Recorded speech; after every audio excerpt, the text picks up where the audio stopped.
Olá, internautas da BR News TV, prazer falar com vocês e hoje recebendo a presença do Dr. Ururaí Barroso. Doutor, muito obrigado pela presença, prazer conhecê-lo. Eu que agradeço pela oportunidade, Fábio, muito obrigado. E olha, a psiquiatria, psicoterapia, psicologia, eu acho que nunca foram tão importantes, né? Neste momento no Brasil e no mundo, diante de tudo que a gente vê acontecendo, a gente observa que a sociedade realmente está doente, né? Que as pessoas estão em conflitos, mudanças culturais. Como é que o senhor tem observado tudo isso, doutor Ururaí? O que a gente observa é que nunca foi tão importante para a vida da pessoa o autocontrole emocional, né? Porque a tecnologia está aí facilitando tudo na nossa vida, tornando as coisas mais rápidas.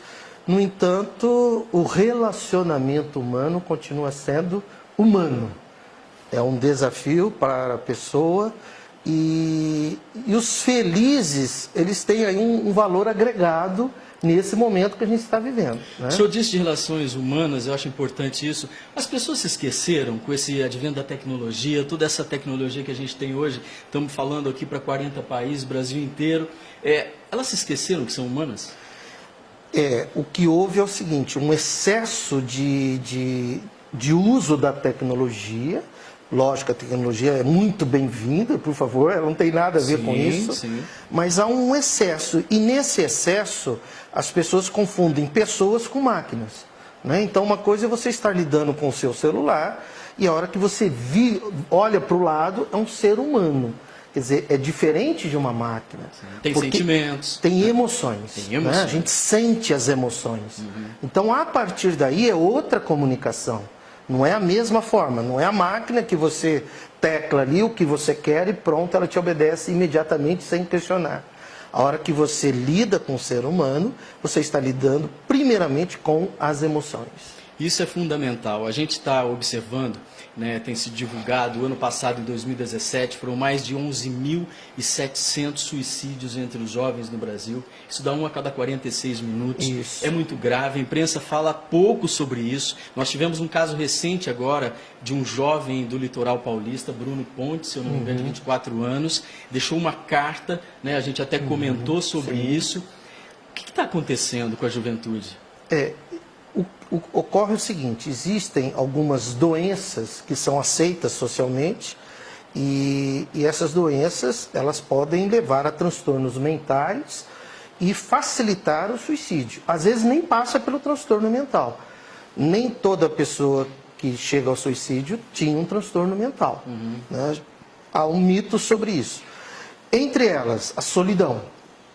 A solidão é uma doença emocional que dói muito, né? A solidão vem de desvalorização, vem da pessoa se sentir inútil.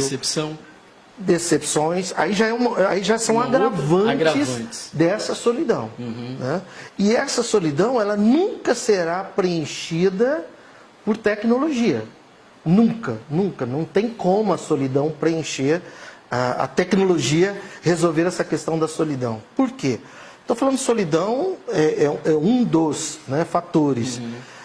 Porque nós estamos falando de emoção. E a solidão começa, inclusive, com autoestima, né?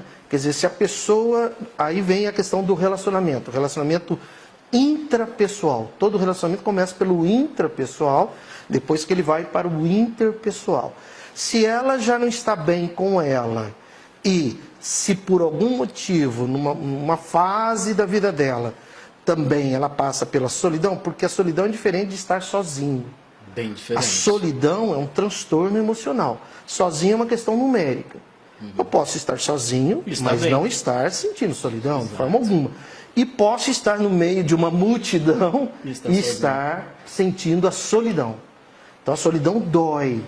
Entende? E aí chega um momento em que a pessoa vai se sentindo inútil, se desqualificando, se desvalorizando, às vezes a ponto de se achar um peso para a família, um peso para a sociedade. E aí ela faz uma escolha definitiva para um problema transitório, né? Isso que é horrível. E que, na verdade, doutor, se o senhor me permite, o suicídio, na verdade, ele não coloca fim ao sofrimento, né? É a ideia errada que a pessoa tem de que, puxa, vou tirar minha vida e vou acabar com o sofrimento. Muito pelo contrário, né? Exatamente. Então sempre a gente diz, mate o sofrimento, E não, mas não se mate. Entende? Porque o que está gerando dor não é você, é o sofrimento. E nós temos como desconstruir esse sofrimento. Perfeito. A pessoa, né, você que está aí às vezes nos assistindo e talvez esteja passando por isso, lembre-se disso. Mate o sofrimento, não você. São duas coisas completamente diferentes. E aí a pessoa acha que não, o problema sou eu. Não, o problema é o sofrimento. E hoje a gente tem, vamos dizer assim, tecnologia dentro da psicoterapia para desconstruir esse sofrimento. Esse sofrimento que muitas vezes as pessoas sentem, né? Ele também tem um fundo genético? Ou ele também tem fundo só de circunstâncias que a pessoa vai vivendo e que vão transformando ela numa solidão ou com dificuldades maiores para se relacionar?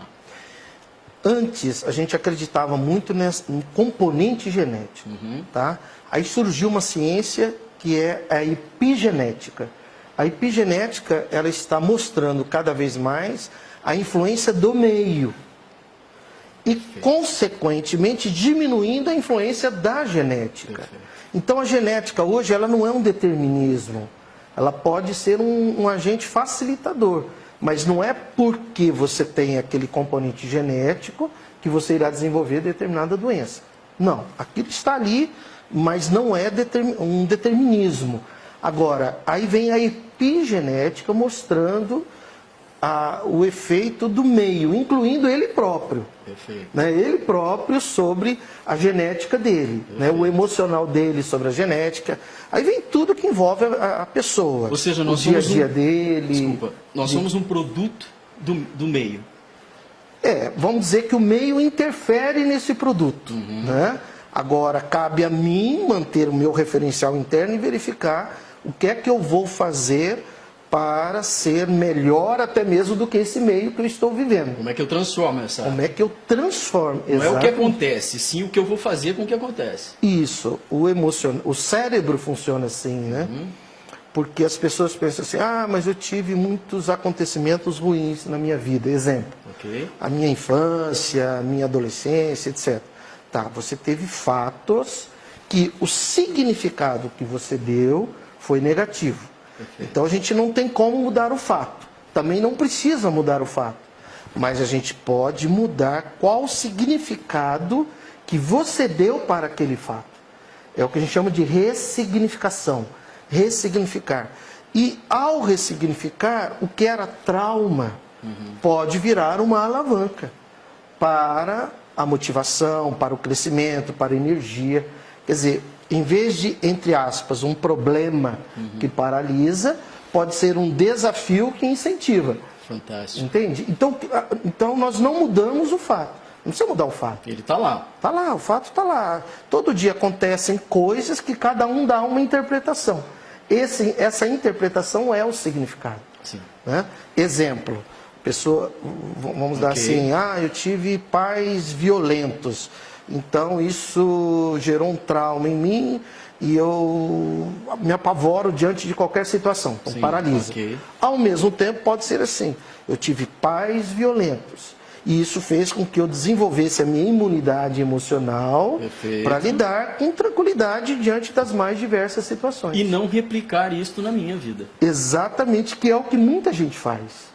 Né? Muita gente faz isso. Mas meu pai foi assim, minha mãe foi assim. Tá, aí eu sempre digo, peraí, profissionalmente você não está progredindo comparado aos seus pais? Materialmente você não está progredindo comparado aos seus pais? Ou você quer ser inferior ao que eles eram? Né? Geralmente esse é um padrão. Né? Emocionalmente é a mesma coisa. Perfeito. Quer dizer, se seus pais tinham um nível de inteligência emocional, um nível de imunidade emocional baixo, vamos dizer assim, você agora vai ser melhor ainda do que eles. Vai aperfeiçoar essa herança emocional que você recebeu. Perfeito. Olha, vocês internautas podem mandando perguntas, questionamentos, enfim, elogio. O doutor Uraí está aqui. Se não conseguir responder aqui, eu vou passar, ele responde depois para vocês, enfim. Mas podem colocar aí nas suas dúvidas, enfim, isso é muito bacana. Vamos entrar num ponto agora que são os casamentos. Casamentos, a gente vê número de divórcios crescendo dia a dia, as pessoas não se entendem mais, qualquer situação é situação para se separar, as pessoas não conseguem lidar com dificuldades. O que está acontecendo? As pessoas perderam essa condição de lidar com o diferente ou de lidar com problemas? Vamos lá, Fábio. Primeira coisa, eu sempre pergunto o seguinte, né? Quando a pessoa vai no consultório, seja uma consulta ou para uma psicoterapia, eu estou pensando nisso, será que eu vou ser feliz no meu casamento? Falei, não tem como a gente dizer, né? Não é assim que funciona, mas tem algumas coisas básicas. Primeiro, você tem vocação para casamento? Tem muita gente que casou que não deveria ter se casado. Exatamente. Tá? Tem pessoas, tem perfil. Não tem. É mais do que perfil. É vocacional. É vocacional, é vocação. Você tem vocação para casar. É igual ter filhos. Tem muita gente que não deveria ter tido filho. É verdade. Entende? Eu lido com isso. Filhos abandonados de pais vivos ali. E família de nível bom, tudo, mas os filhos estão abandonados. Por quê? Não tinham vocação para isso. Então, estrutura, né? Não tem vocação. É mais do que estrutura. É vocação, porque antes havia uma influência religiosa, né? É crescer, estudar, trabalhar, casar, ter filhos, ter netos. Quero ter... Não é assim que funciona. Aliás, tem várias coisas que hoje a gente questiona desses mitos religiosos, né? Sim. Que a pessoa entrava nisso achando que tinha que ser assim.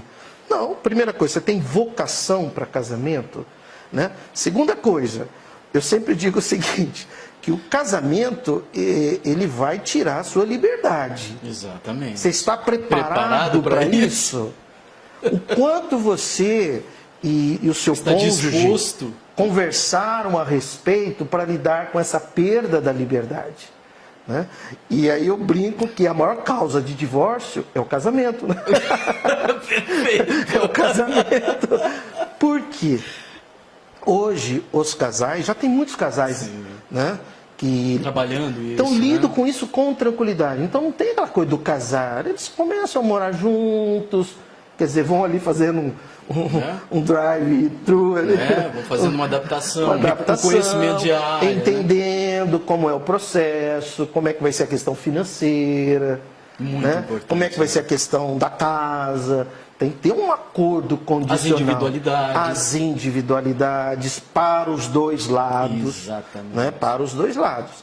Seja num casamento heterossexual ou homossexual, os dois entenderem que essa individualidade necessita ser respeitada. Mas se eu não olhar no celular dele, eu não fico tranquilo. Então não case, não vai dar certo. O outro está disposto a isso, o outro aceita isso, é um acordo condicional entre os dois. Então, Fábio, isso não é feito. Entende? Não se discute isso. Não se discute isso. E de repente decide casar e pensam na festa. Exatamente. Sem pensar, peraí. Vamos preparar a base, Nossa, né? Como é que vai ser essa base dessa construção, né, dessa casa? Aí sim você pode fazer o casamento ser fator de felicidade para você. Eu posso concluir então que muitos casamentos acabam por falta de estrutura psicológica e de diálogo, de conhecimento? Estrutura psicológica. Entre eles, o diálogo. Entre eles, como é que vai ser o dia a dia? Como é que nós vamos resolver? Como é que vai ser a questão financeira? Como é que vai ser a questão da casa? Né? Como é que vai ser a questão das refeições? Como é que vai ser a questão dos cachorros, dos animais? Porque hoje tem tudo gato, isso. Cachorro, papagaio, tem tudo isso que envolve. Que são familiares, né?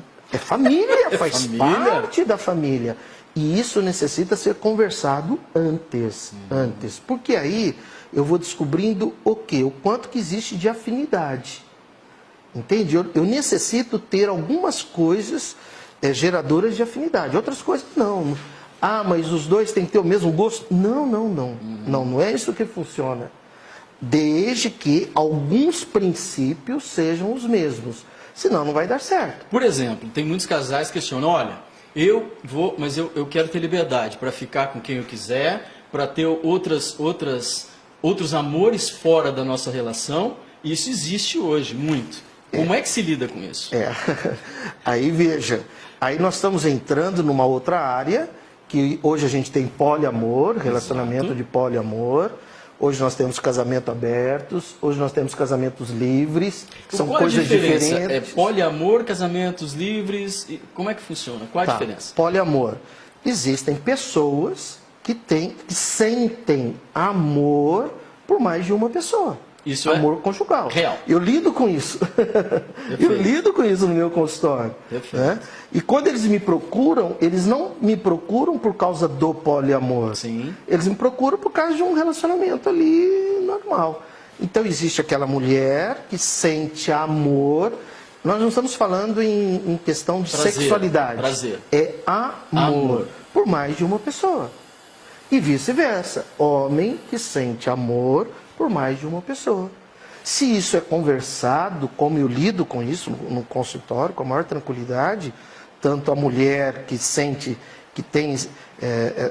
sente o poliamor como o homem, tranquilo, lidam com tranquilidade. Vai na boa. Por quê? Porque isso tudo já foi conversado previamente.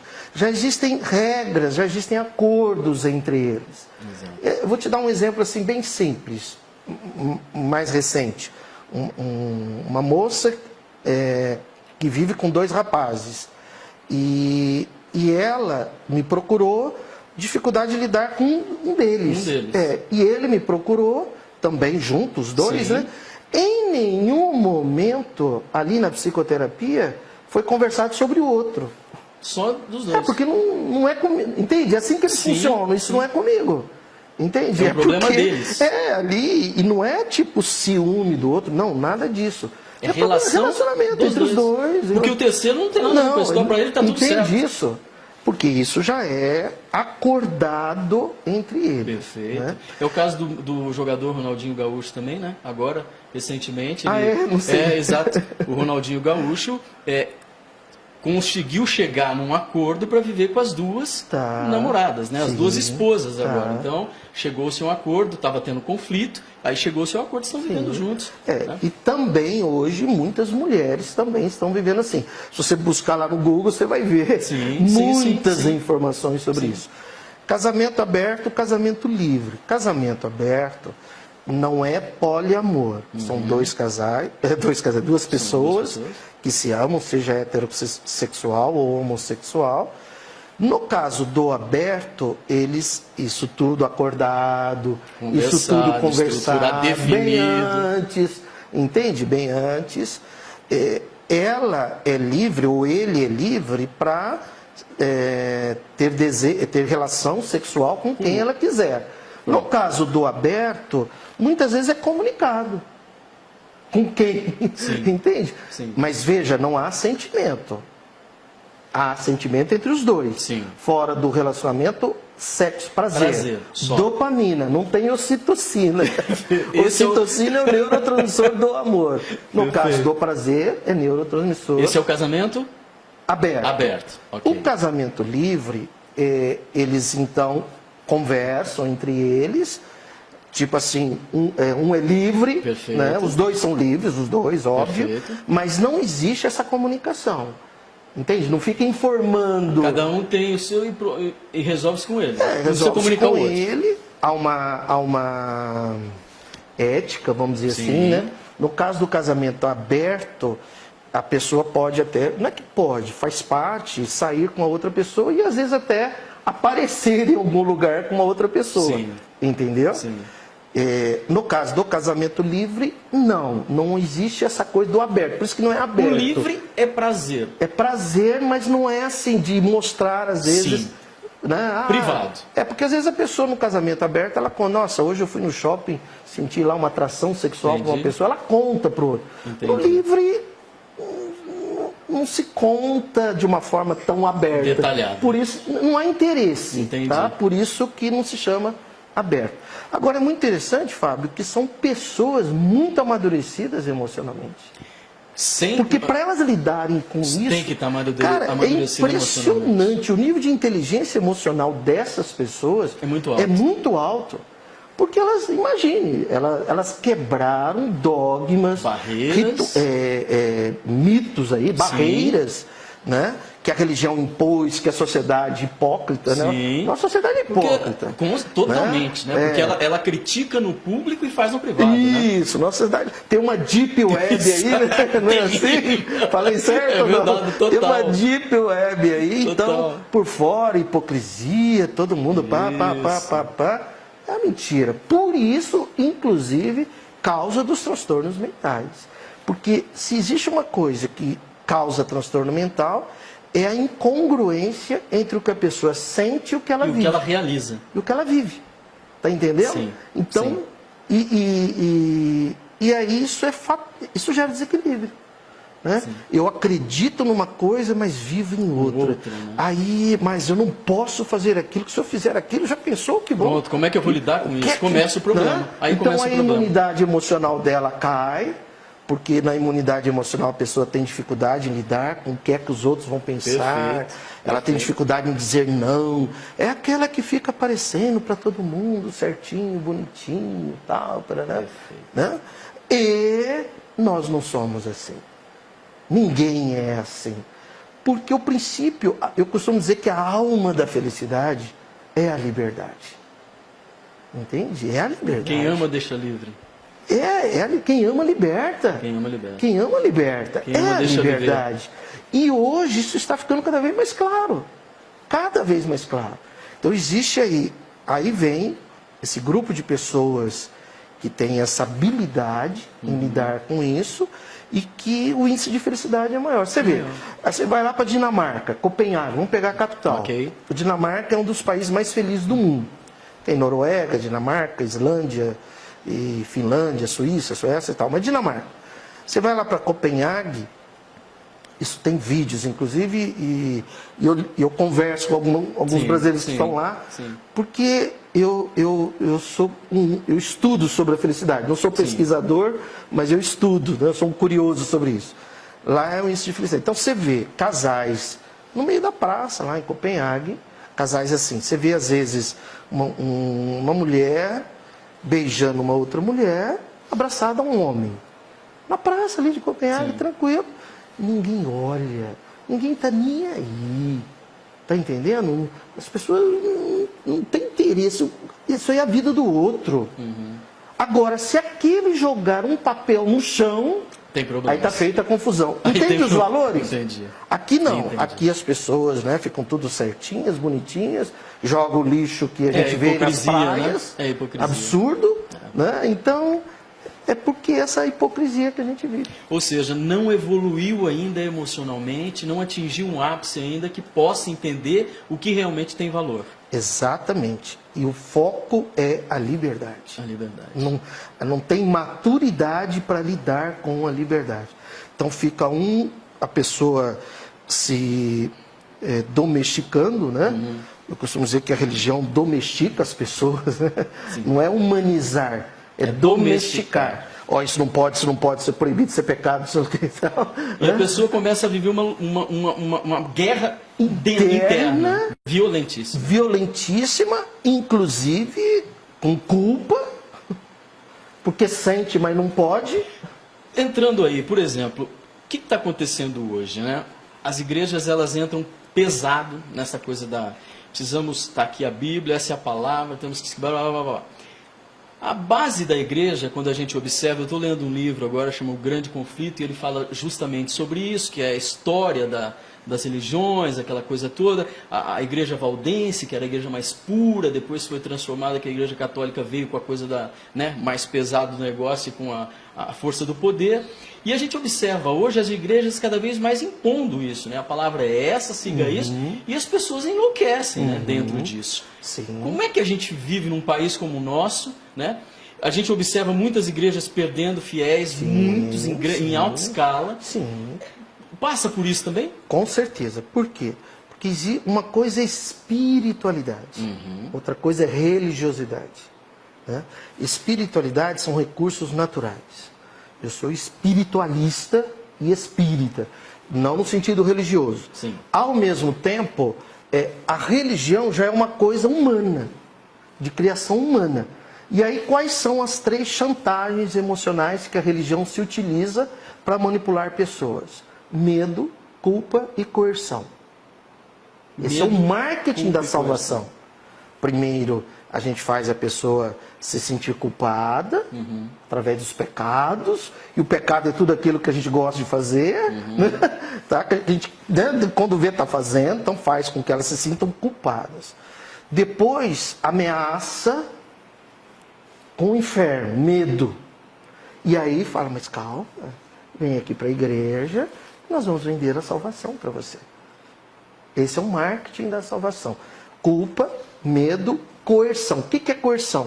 Você tem que fazer determinadas coisas. Você tem que doar o dízimo. Você tem que vir na igreja. Você tem que fazer isso. Até no meio espírita existe, às vezes, pessoas que funcionam. Se você não tomar passe, vai acontecer tal coisa. Quer dizer, é ridículo isso, é ridículo.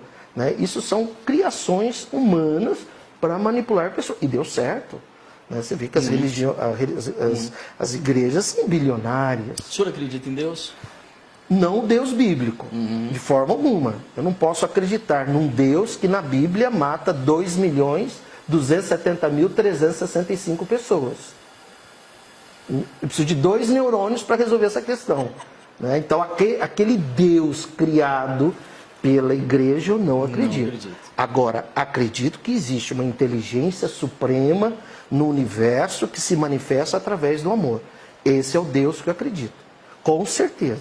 E vejo em Jesus, não Jesus das religiões, mas aquele que falou, amar ao próximo como a si mesmo. Pô, essa regra aí é uma regra de ouro. Perdoar 70 vezes 7. Essa regra é de ouro, amar ao próximo como a si mesmo. O resto é religião, não precisa mais nada disso. Está pronto, né? Então, é nesse sentido, tá? Então, nesse sentido. Então, eu não posso acreditar que... Porque eu leio a Bíblia, eu tenho 2 Bíblias.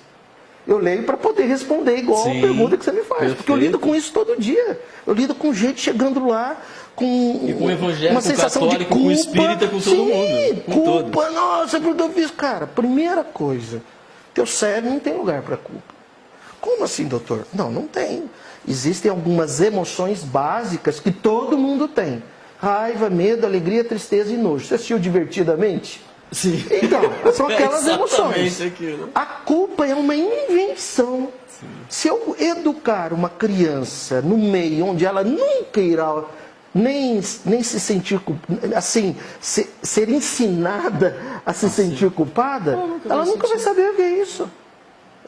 E não vai se sentir culpada. Perfeito. Entende? Ela vai aprender a fazer escolhas e corrigir as escolhas, mas não se sentir culpada. Né? E a questão, aquela hora que eu citei do medo, não é o medo de sobrevivência, não é esse medo, o medo criado, o medo inventado, aquele medo que manipula, não aquele medo que te protege. Né? Então você vê,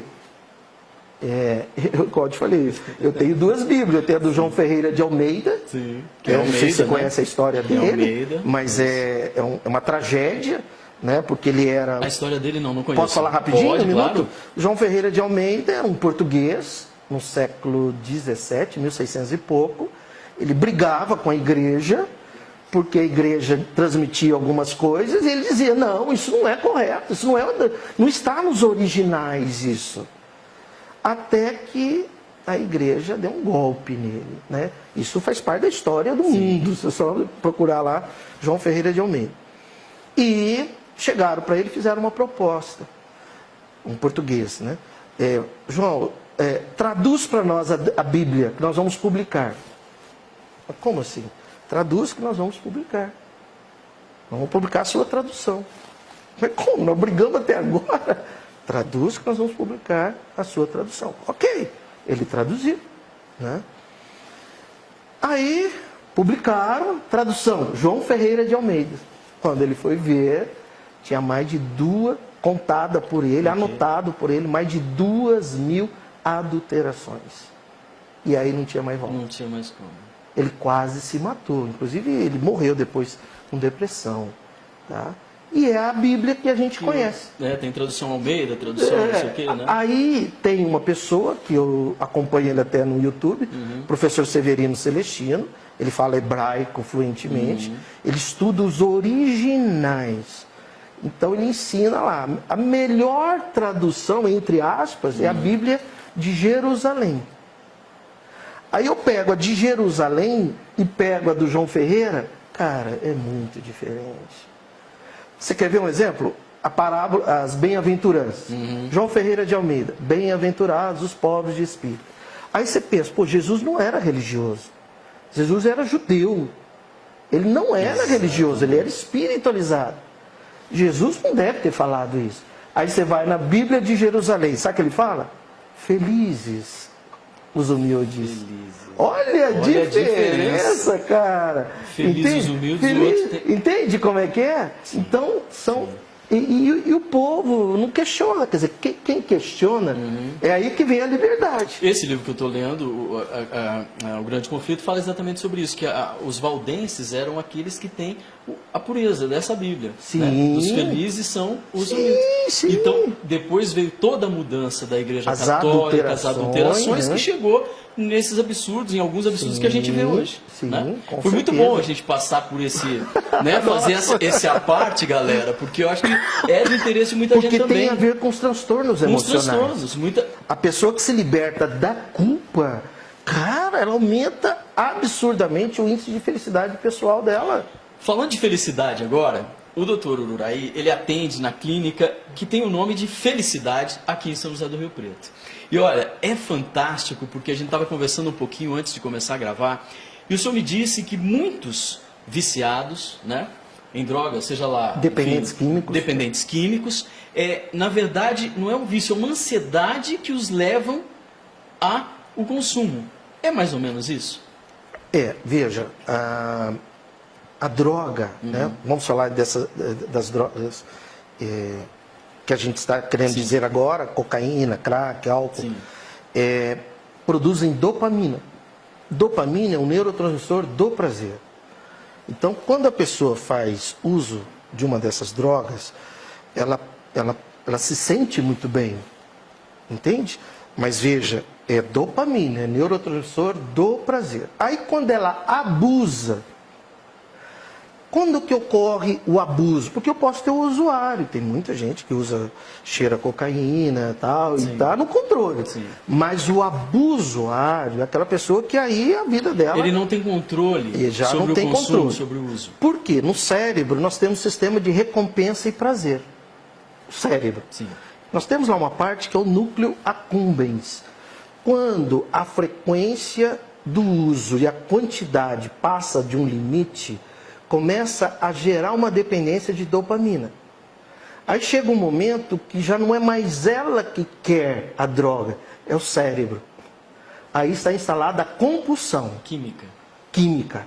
Entende? Aí está instalada a compulsão. Compulsão pela droga. Então, aquilo vem sem a pessoa querer. Vem e ela tem que usar, tem que beber, tem que fumar, tem que cheirar. Só para você ter uma ideia, Fábio. Uma relação sexual prazerosa, consensual, segura e prazerosa, né? Você aumenta em 200 a 250% de dopamina, tá? Que é o neurotransmissor do prazer. Você tem lá 100%. Numa relação sexual prazerosa, 250, 300, né? 200, tal.